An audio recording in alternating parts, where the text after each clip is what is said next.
私がこの世界にお世話になってから、舞妓さんの時代からもう30年が経ってしまったんですけど、最初やっぱり5年6年ぐらいの間っていうのは何にも見えなくて、ただがむしゃらにやりなさいと言われたことを覚えてご披露してっていう繰り返しだったんですけど、長いことこういうお仕事をさせていただいてますと、自分のその後ろの方にある歴史ですとか、この町が持っている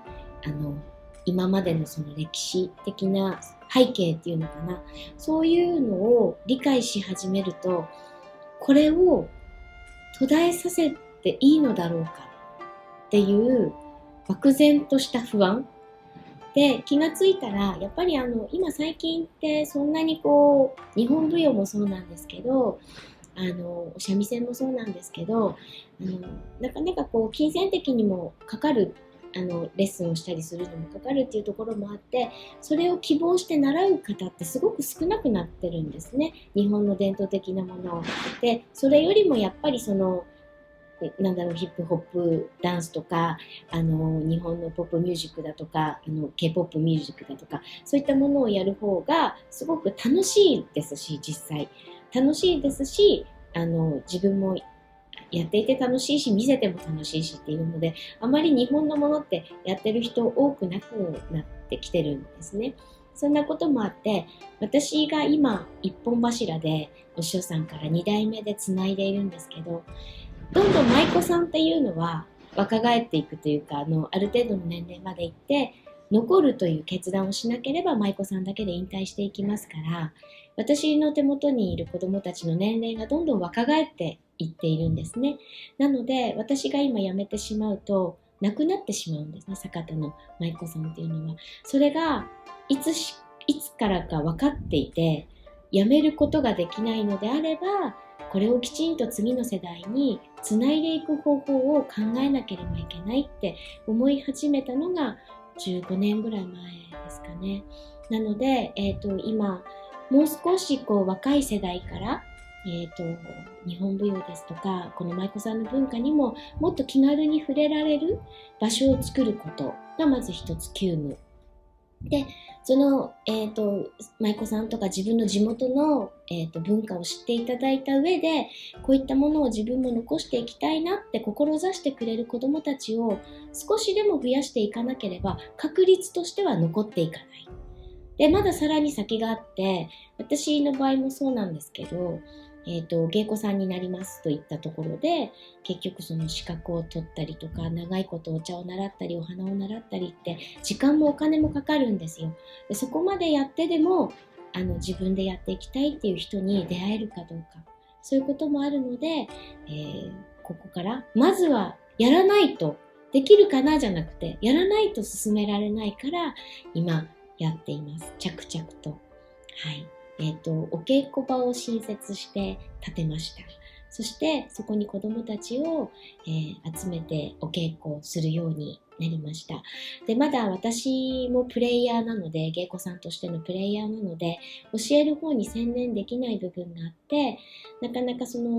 たくさんの子どもたちっていうのは教えられていないんですけども、ゆくゆくはもっと気軽に皆さん小さいお子さんに関わってもらえるような場所にしていこうと思っています。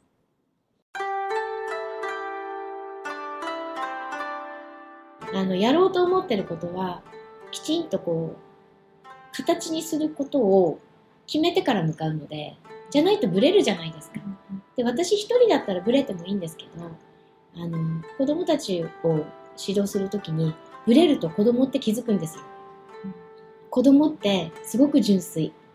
だから、大人が例えば自分の都合で本当はこっちが正しいんだけど、なんとなく歪曲してこっちに答え持ってこうとした時ってあるじゃないですか。見抜きますからね。そんなのを知ったら絶対子供ってついてこないんですよ。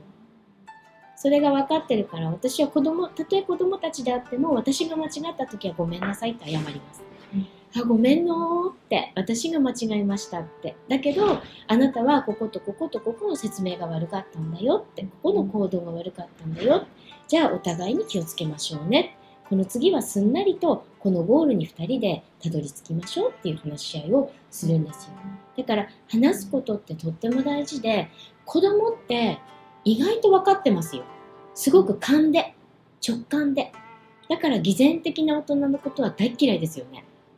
っていうのは私自身も子供の時にそうだったからすごくわかるんですよ。だからその必要性、このね、必要性がね、若い時に分かってたら私こんなに間違わなかったと思うんだけど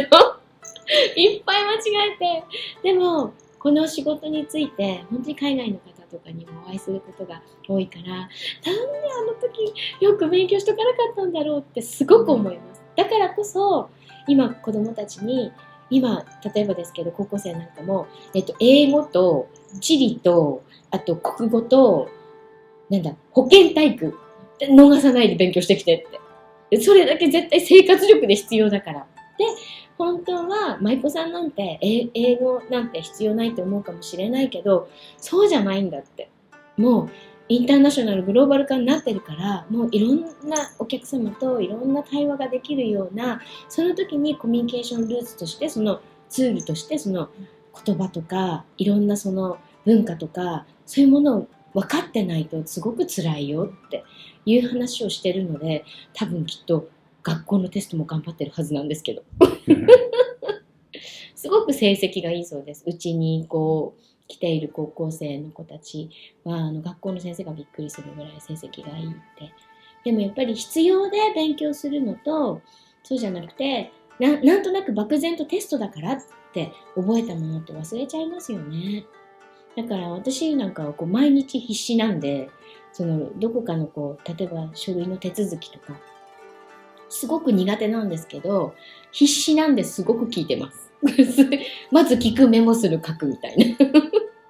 ていうことを大人になると必要なんだよっていう姿勢を今から身につけているような気はしますね。だからうちの舞妓さんたちきっとここを卒業してどこか旅立っていったとしても使える子であってほしいなと思ってて、そういう育て方をしています。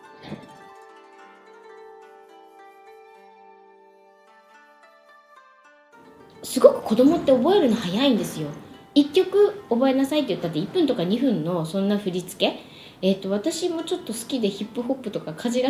最近かじらせてもらったことがあって、そしたら1拍に4つも5つも6つも7つも振りが入ってて、こんなの絶対覚えられないって思ったんですね。で1拍に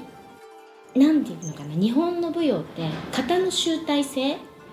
空手でいうやーとかその型ってありますよね。多分型と型をその日本舞踊ってその綺麗な形を結んでいくことによって一つ流れができて踊りとして見栄えするんですね。だから一つ一つの形がしっかりしていないと日本舞踊って綺麗に見えないんですよ。だけどそれは順番だから、子供たち1分2分のものなんてすぐ覚えちゃいますよね。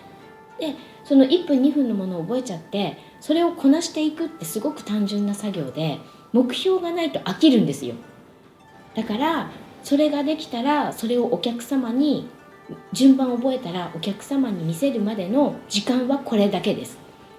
1ヶ月先にお客様にお見せするタイミングがあります。だからここまで必ず仕上げてねっていう宿題を一人一人に出すんですよ、私。そうするとみんなその自分がやらなきゃいけないちっちゃいゴールがあるから、そこに向かって必死で勉強してるので、一日がすごくあっという間、やらなければいけないこと、やるべきことがいっぱいあるんですよ。でその他にもいろんな宿題を出すので、長期的なその精神性というか、こういう考え方をするとこうなるよね、ゆくゆく人ってこうなっちゃうと思わないっていう、その長期的な宿題も出すんですよ。だから彼女たちは大変忙しいそうなので、どうか皆さんソーマロンにぜひいらっしゃっていただきたいと思います。でもソーマロンは来ていただかないとわからない雰囲気、本当になんか不思議と異空間のような、すごく昔の時代にタイムスリップできるような空間にあふれた建物です。ここで私たちは皆様をお待ちしておりますので、ぜひいらっしゃってください。よろしくお願いします。